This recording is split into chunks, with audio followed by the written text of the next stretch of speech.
Chapter 10. Though now the middle of December, there had yet been no weather to prevent the young ladies from tolerably regular exercise, and on the morrow Emma had a charitable visit to pay to a poor sick family, who lived a little way out of Highbury. Their road to this detached cottage was down Vicarage Lane, a lane leading at right angles from the broad, though irregular, main street of the place, and, as may be inferred, containing the blessed abode of Mr. Elton. A few inferior dwellings were first to be passed, and then, about a quarter of a mile down the lane, rose the vicarage, an old and not very good house, almost as close to the road as it could be. It had no advantage of situation, but had been very much smartened up by the present proprietor. And, such as it was, there could be no possibility of the two friends passing it without a slackened pace and observing eyes. Emma's remark was, "There it is. There go you and your riddle book one of these days." Harriet's was, "Oh, what a sweet house! How very beautiful! There are the yellow curtains that Miss Nash admires so much." "I do not often walk this way now," said Emma as they proceeded, "but then there will be an inducement, and I shall gradually get intimately acquainted with all the hedges, gates, pools, and pollards of this part of Highbury." Harriet, she found, had never in her life been withinside the vicarage, and her curiosity to see it was so extreme that, considering exteriors and probabilities, Emma could only class it as a proof of love, with Mr. Elton's seeing-ready wit in her. "I wish we could contrive it," said she, "but I cannot think of any tolerable pretence for going in. No servant that I want to inquire about of his housekeeper, no message from my father." She pondered, but could think of nothing. After a mutual silence of some minutes, Harriet thus began again. "I do so wonder, Miss Woodhouse, that you should not be married, or going to be married, so charming as you are." Emma laughed and replied, "My being charming, Harriet, is not quite enough to induce me to marry. I must find other people charming, one other person at least. And I am not only not going to be married at present, but have very little intention of ever marrying at all." "Ah, so you say, but I cannot believe it. I must see somebody very superior to anyone I have seen yet, to be tempted. Mr. Elton, you know," recollecting herself, "is out of the question, and I do not wish to see any such person. I would rather not be tempted. I cannot really change for the better. If I were to marry, I must expect to repent it." "Dear me, it is so odd to hear a woman talk so. I have none of the usual inducements of women to marry. Were I to fall in love, indeed, it would be a different thing. But I never have been in love. It is not my way or my nature, and I do not think I ever shall. And without love, I am sure I should be a fool to change such a situation as mine. Fortune I do not want. Employment I do not want. Consequence I do not want. I believe few married women are half as much mistress of their husband's house as I am of Hartfield, and never, never could I expect to be so truly beloved and important, so always first, and always right in any man's eyes as I am in my father's. But then, to be an old maid at last, like Miss Bates. That is as formidable an image as you could present, Harriet. And if I thought I should ever be like Miss Bates, so silly, so satisfied, so smiling, so prosing, so undistinguishing and unfastidious, and so apt to tell everything relative to everybody about me, I would marry tomorrow. But between us, I am convinced there never can be any likeness, except in being unmarried. But still, you will be an old maid, and that's so dreadful. Never mind, Harriet, I shall not be a poor old maid, and it is poverty only which makes celibacy contemptible to a generous public. A single woman, with a very narrow income, must be a ridiculous, disagreeable old maid, the proper sport of boys and girls, but a single woman of good fortune is always respectable, and may be as sensible and pleasant as anybody else. And the distinction is not quite so much against the candor and common sense of the world as appears at first. For a very narrow income has a tendency to contract the mind and sour the temper. Those who can barely live, and who live perforce in a very small and generally very inferior society, may well be illiberal and cross. This does not apply, however, to Miss Bates. She is only too good-natured and too silly to suit me. But, in general, she is very much to the taste of everybody, though single and though poor. Poverty certainly has not contracted her mind. I really believe, if she had only a shilling in the world, she would be very likely to give away sixpence of it. And nobody is afraid of her. That is a great charm. Dear me, but what shall you do? How shall you employ yourself when you grow old? If I know myself, Harriet, mine is an active, busy mind, with a great many independent resources, and I do not perceive why I should be more in want of employment at 40 or 50 than 1 and 20. Woman's usual occupations of hand and mind will be as open to me then as they are now, or with no important variation.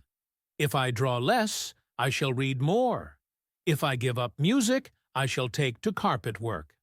And as for objects of interest, objects for the affections, which is in truth the great point of inferiority, the want of which is really the great evil to be avoided in not marrying, I shall be very well off, with all the children of a sister I love so much, to care about.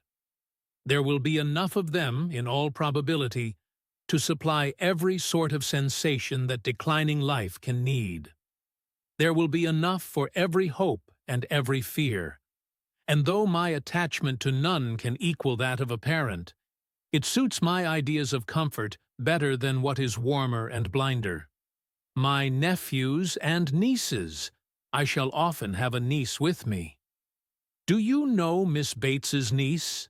That is, I know you must have seen her 100 times. But are you acquainted? Oh, yes. We are always forced to be acquainted whenever she comes to Highbury. By the by, that is almost enough to put one out of conceit with a niece. Heaven forbid. At least, that I should ever bore people half so much about all the Knightleys together, as she does about Jane Fairfax. One is sick of the very name of Jane Fairfax. Every letter from her is read 40 times over. Her compliments to all friends go round and round again. And if she does but send her aunt the pattern of a stomacher, or knit a pair of garters for her grandmother, one hears of nothing else for a month. I wish Jane Fairfax very well, but she tires me to death. They were now approaching the cottage, and all idle topics were superseded. Emma was very compassionate, and the distresses of the poor were as sure of relief from her personal attention and kindness, her counsel and her patience, as from her purse. She understood their ways, could allow for their ignorance and their temptations, had no romantic expectations of extraordinary virtue from those for whom education had done so little, entered into their troubles with ready sympathy, and always gave her assistance with as much intelligence as goodwill. In the present instance, it was sickness and poverty together which she came to visit, and after remaining there as long as she could give comfort or advice, she quitted the cottage with such an impression of the scene as made her say to Harriet, as they walked away, "These are the sights, Harriet, to do one good. How trifling they make everything else appear. I feel now as if I could think of nothing but these poor creatures all the rest of the day. And yet, who can say how soon it may all vanish from my mind?" "Very true," said Harriet. "Poor creatures, one can think of nothing else.